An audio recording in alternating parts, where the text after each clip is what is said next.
मंचासीन सभी विद्वज्जनों को मेरा नमस्कार और साथ ही मंच के सामने उपस्थित सभी लोगों को मेरा प्रणाम। और सभी जो लोग इस संगोष्ठी में अपने जो पत्र पढ़ रहे हैं और साथ ही जो स्टूडेंट्स उनको सुन रहे हैं, उनके लिए एक नए तरीके का अनुभव शायद ये साबित होगा। ये मैं देख रहा हूँ आने वाले समय में जिस तरीके से उस एक छोटे से बच्चे ने अभी से एआई के ऊपर प्रश्न चिन्ह उठाना शुरू किया, वो बहुत अच्छी बात है। और मुझे आगे भविष्य बहुत सुनहरा दिख रहा है कि हिंदी के लिए लोग इस तरीके से जब आगे आएंगे तो वाकई बाकी और भाषाओं में जैसे काम हो रहा है वैसे एआई और संबंधित चीज़ों में हिंदी से रिलेट करते हुए भी बहुत सारा काम होगा। बाकी संचार क्रांति ने बहुत सारी चीज़ें बदली हैं। और अगर हम बात करें तो डिजिटल क्रांति ने भाषा और संचार दोनों की प्रकृति को बिल्कुल अलग तरीके से बदल दिया है, जिसमें हिंदी एक अपवाद नहीं है। आज हिंदी न केवल भारत बल्कि विश्व के अनेक देशों में बसे प्रवासी भारतीयों के लिए पहचान, संस्कृति और भावनात्मक जुड़ाव का महत्वपूर्ण माध्यम बन चुकी है।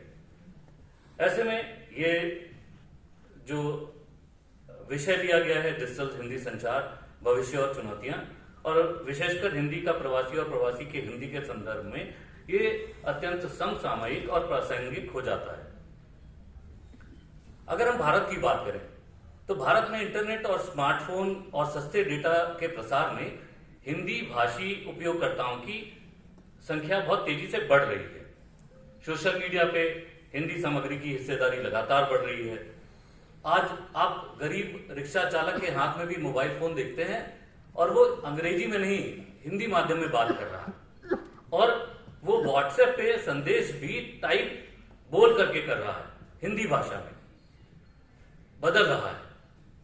और चीजें जब बदलाव के दौर में होती हैं तो आगे का भविष्य सुनिश्चित होता है। चाहे हम यूट्यूब की बात करें, व्हाट्सएप की बात करें, फेसबुक की बात करें, ट्विटर की बात करें, इंस्टाग्राम की बात करें, ये सारे प्लेटफॉर्म पर मनोरंजन से लेकर के शिक्षा और समाचार तक हर क्षेत्र में हिंदी एक सशक्त रूप में दिखाई देना शुरू हो गई है। भारत सरकार का डिजिटल इंडिया और ई गवर्नेंस जैसी पहलों ने भी नागरिक सेवाओं, सूचना प्रसार और ऑनलाइन पोर्टलों पर हिंदी व अन्य भारतीय भाषाओं को बढ़ावा दिया है।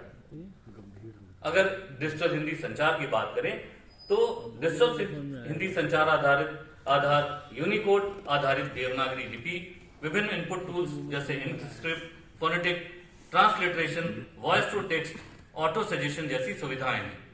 आज नेचुरल लैंग्वेज प्रोसेसिंग, मशीन अनुवाद, स्पीच रिकॉग्निशन और टेक्स्ट टू स्पीच जैसी तकनीकें हिंदी को कंप्यूटर, मोबाइल और एआई सिस्टम्स के लिए अधिक सुगम बना रही हैं।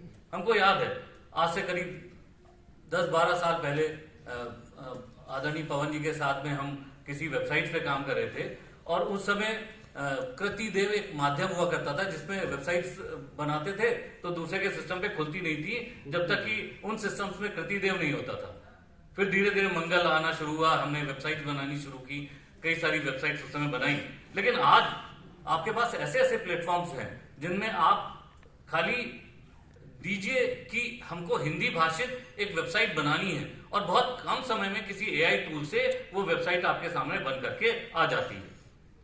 इतना ही नहीं, सरकार द्वारा तमाम सारी पहल हुई हैं जिनमें भाषणी जैसा एक बहुभाषी प्लेटफॉर्म जो रियल टाइम अनुवाद, वॉइस सेवाएं और भारतीय भाषाओं के एकीकृत डिजिटल पारिस्थितिकी तंत्र के निर्माण की दिशा में महत्वपूर्ण प्रयास है।